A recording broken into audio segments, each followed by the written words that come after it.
Hey everyone, I'm Kieran. This is Chantal, who is. I'm going to let you tell us your title because it's quite long. Hello, my name is Chantal Knight and I'm Maternity Safety Lead for Greater Manchester and Health Innovation Manchester. So I'm a midwife, I'm community midwife by background, and then I've somehow got into governance. I really enjoy governance, which is looking at when things go wrong and trying to make that not happen again, and basically trying to support women and their families as much as possible. I a midwife, as I say, through and through. So I work across Manchester and across the strategic clinical network, and so really assisting all the 7 provider trusts that do maternity services to really improve their services across the way as well. Thank you for having us. It's really difficult to get hold of a midwife at the moment. They're all so busy, so we really appreciate your time. No problem. Obviously, we're working with maternity services, and we tend to see dads antenatally.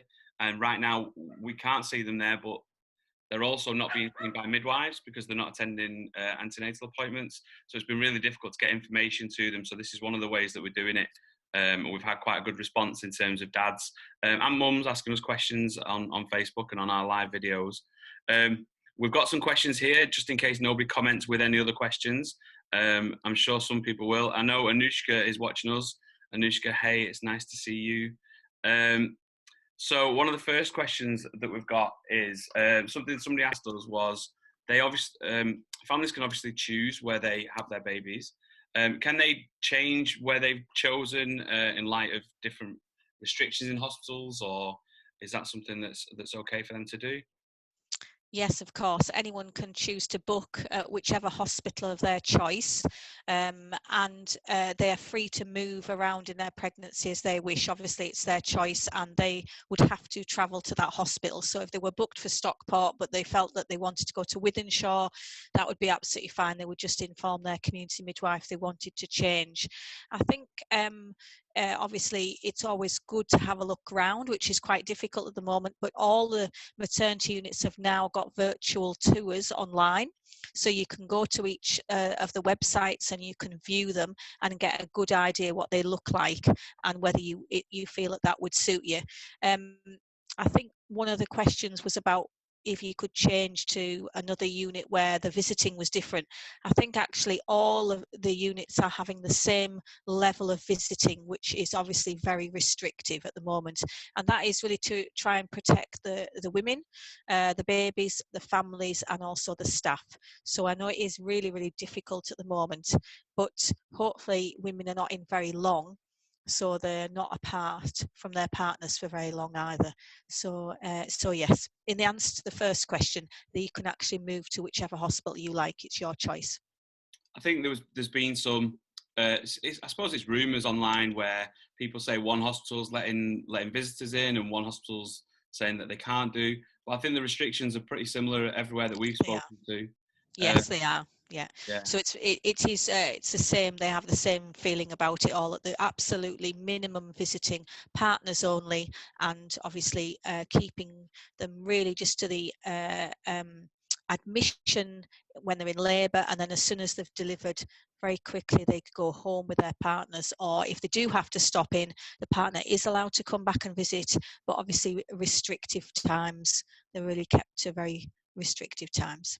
That's great. We have had some interviews with dads on our YouTube channel who've been through the process, and obviously when you can't go to antenatal appointments, it feels a little bit more overwhelming, and you start to worry about what's going to happen during labour and after. One of the questions we get asked, because as men it's not something we think about very often, but what is established labour? Why is that important in terms of being with your partner during that time?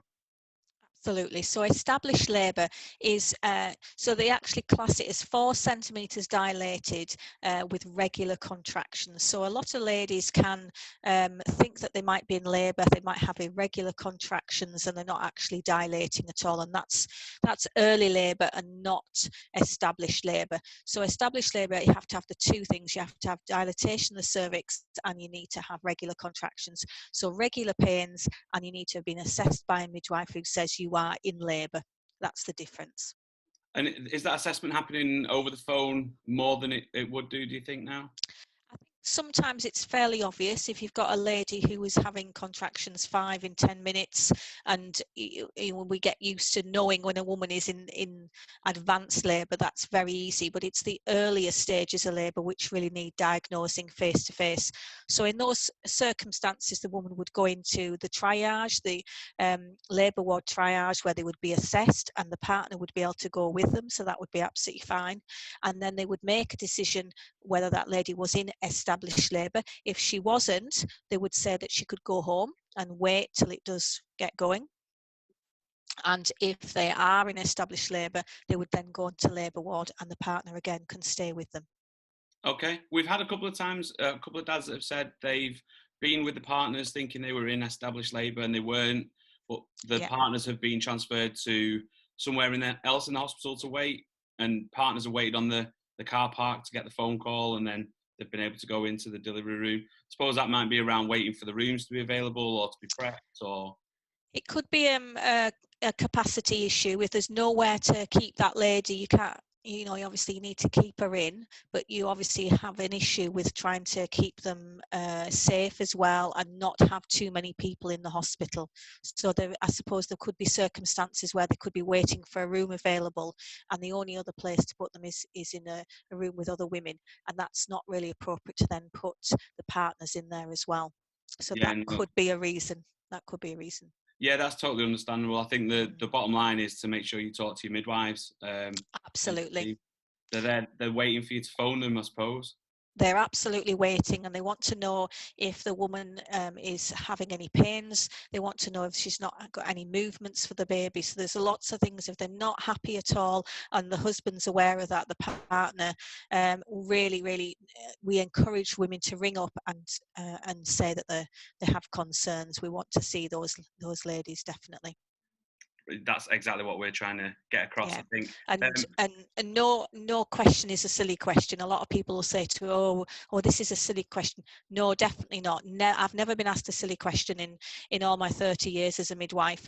We're used to having a lot of questions thrown at us. We want to answer them. We want to reassure women and the families that that they're all right. Brilliant. We've just had a question on the Facebook page from Sarita, who would like to know if women can still have home births, or what the regulations and restrictions are around that. So it really depends where you live at. So I've just come off a call from all the heads of midwifery, and they have just given me an update where is available and where is not available. They've all had to look very carefully at their staffing levels for home births, and initially a lot of places have said that they couldn't do them. When the COVID-19 first came into place in March, there was a lot of midwives off sick. There was a lot of midwives who were shielding, and was real staffing issues. They're now starting to get back on the feet. For instance, Bolton, who had to close Ingleside because of staffing issues, and the home birth service is now reopening that on the 1st of June. And other areas are doing the same. I definitely know that Oldham is still having home births, and Wigan is as well. So certainly you need to talk to your midwife and see what's available, but they are definitely now starting to get back going again as they're getting the midwives back off sick and not requiring it to shield in quite the same way. So again, talk to your midwives and ask Absolutely. the questions. Brilliant, thank you very much. Absolutely, and they're trying their very best to get that home birth service. I think they've really, certainly some areas have seen a big increase in the ladies going to the birth centres rather than the consultant-led units, which is really good, and they've had a lot of satisfied people from that. They've felt very well supported in that. Excellent. I know Anushka's just commented that she does feel for dads that are being separated. And I know the dads we speak to are feeling that quite deeply, but we all kind of understand. We know that there are reasons for it. One of our messages is that your baby's bond with you isn't affected. You can catch up. Baby will catch up with you when you get to see them. And there are things that you can do. We've got some guidance coming out in the next few days, just some hints and tips to do with your baby, antenatally to get to know them, and postnatally to get to know them if you can't be with them. And I think most reassuring is that the ladies are not in very long, so you're not apart for very long at all. And certainly from all the conversations we're having at the moment, we're really, really aware that women are missing the partners and that really want to have them there. And so we're trying our absolute most to try and get them back in as quickly as possible, and we're really trying to do some workarounds around that. So you know, watch this space. I think things will change over the next few weeks, and they'll try their very hardest, particularly around antenatal clinics where there's a lot of concerns. If you're turning up for an appointment, you go for a scan and there's something on the scan, and obviously you need your partner there for support. So we are really working hard to try and do some workarounds around that. Yeah, no, that sounds great. We'd be really interested to share that as soon as you've got any more info. Yeah, of course. So some other questions that we've got. Can I drop things off my partner if she has to stay in longer? Yes, of course. And obviously they are allowed to still visit. So obviously it's limiting visiting, but they would be able to bring anything extra in for that. So that would be no problem at all. Brilliant. Another thing that we've talked about, and this kind of goes across all of the points that a dad would normally be with mum, is around video calling or live video calls with mum if mum's on her own. How's that looking? Are they able to do that, or does it interfere with what's happening with the midwives or the scans? So if they're in the hospital and they're just in one of the wards awaiting being induced or whatever the reason is, they're absolutely fine to do any video calling, to FaceTime, absolutely fine. The only issue we've got at the moment is around the scanning. So when the ladies go for their 20-week scan, obviously previously the partners would always want to be there. It's a very exciting time, isn't it? Now they used to have to pay for the photos. They're now getting the photos for free from all the different units, which is really good. But it's a little bit limiting as to what they can do when they're actually had the scans. So the latest guidance that has been issued is that when the sonographer has finished her scan, so she's looking for any abnormalities, she's checking that everything's fine with the baby. When she's finished that and she's then doing her paperwork, that at that point the mum could take a video of the baby on the scan, on the screen. I think there's been some debate as to whether they can do a FaceTime then, and so they can be live, and that does cause some issues, particularly with the interaction with the sonographer's equipment. So I think that's one of the issues at the moment, and I'm not sure we're completely aware of that to start off with, but they can either take a photo at that time of the baby on the screen, or they can take a video as well, but only once the sonographer has obviously finished doing what she has to do. Absolutely. Thank you very much for that. Okie dokie. So one of the things that we've been talking to dads about, if they're apart from their babies and they want to build that that kind of attachment and bond, is having something tactile that you can hold as a dad, and also baby having a comfort blanket that's similar. Maybe it's something that reminds you of when you were younger. Are they okay to be taking those kind of things in for babies to have on the wards? Because most of the ladies will be in really, really quickly. There'll be very few that will be staying in. Obviously, there'll be no issue if they want to take a certain blanket or a toy. That'll be absolutely fine. So the only issue may be if that baby's on the neonatal intensive care, and there might be some individual restrictions they might put in place for infection prevention. So I think that would be the only thing, because obviously babies in neonatal units are more susceptible to infections, and so we would have to be quite careful about what was brought in. So you wouldn't normally be bringing that kind of stuff in anyway, so I don't think that'll have changed. So just to be aware of that, really, it's the neonatal intensive care units that there may be concerns, but on the normal ward I can't imagine that'll be a problem, no. Real. We know that with children on the children's ward, that one parent can visit at a time, and you can kind of tag team. So there's only ever one, but you can both visit. Is it like that on the neonatal unit? Is the visiting restrictions the same as? Yes, Or, there is. They've got quite strict visiting, and it's one person only that goes in at any one time to that baby. So that does seem obviously very difficult to manage, and it is hard. We understand that, but it is absolutely to reduce the risk of any infection. And obviously, if there's any issues with either of the parents having COVID, then again they can't visit, which it seems awful, but we obviously don't want any very premature babies getting COVID and getting really, really poorly with it. we have spoken to a couple of dads that's been something they were concerned about, but actually a lot of the dads that we speak to that have got babies on NICU, they tend to tag team anyway. They don't tend to both Yes, go at the same time. that's So right. they can get to sleep, or they can get some work, or then maybe they've got to look after siblings. Absolutely. So although it feels a little bit more restrictive, actually in real time, it's probably about the same. Yes, Um, absolutely. So one of the things we've been asked a few times is about antenatal appointments, and obviously partners that are feeling quite stressed or anxious. Is there provision for them to see a midwife with a partner with them, or is there a possibility that partners can be called, come in from the car park if they need to?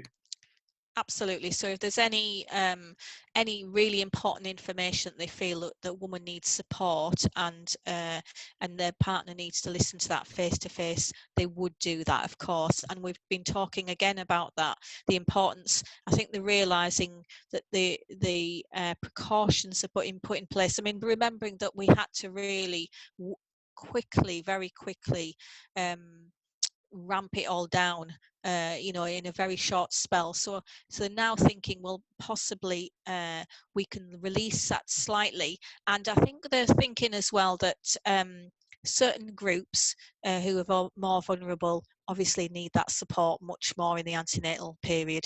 So yes, and I think it's an individual basis, and I think talk to your community midwife and explain why that you think it's really important that you should both be there at the same time. And they would obviously make different changes, so where you were seen, you may be seen in a different room, but they would be able to work that round.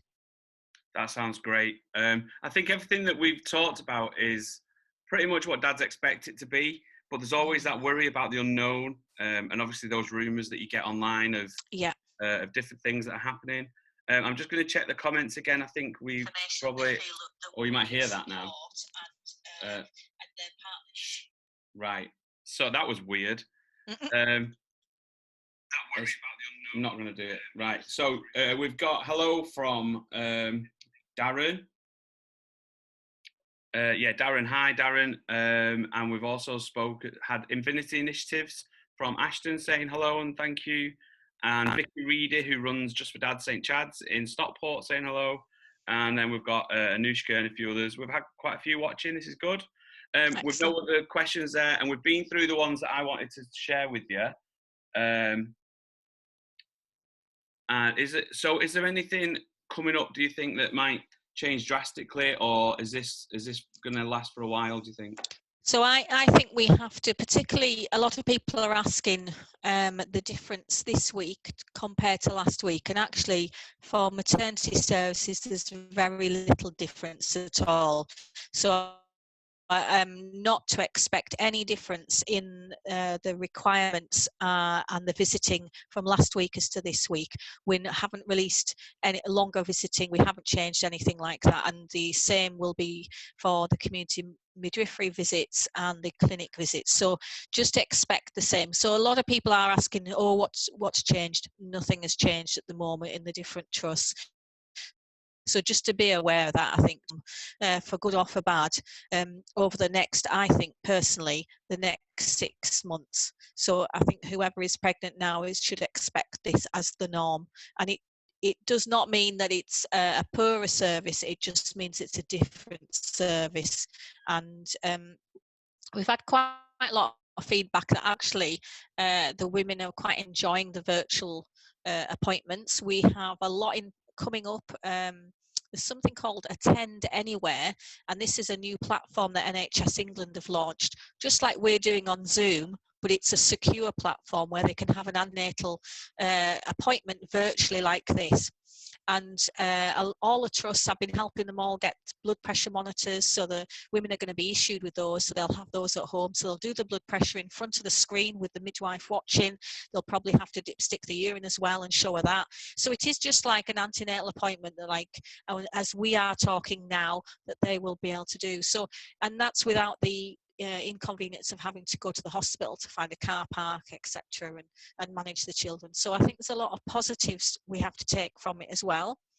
But I reiterate time and time again, talk to your midwife, ring the helplines that are available. All the hospitals have got COVID-19 maternity contacts, and we're just collating those. Actually, we'll have those out and I'll pass them on to you, Kieran, by the end of the week, so that they can ring up, and if they've got any concerns at all, they can ring up and be reassured, and they go and get checked over. Or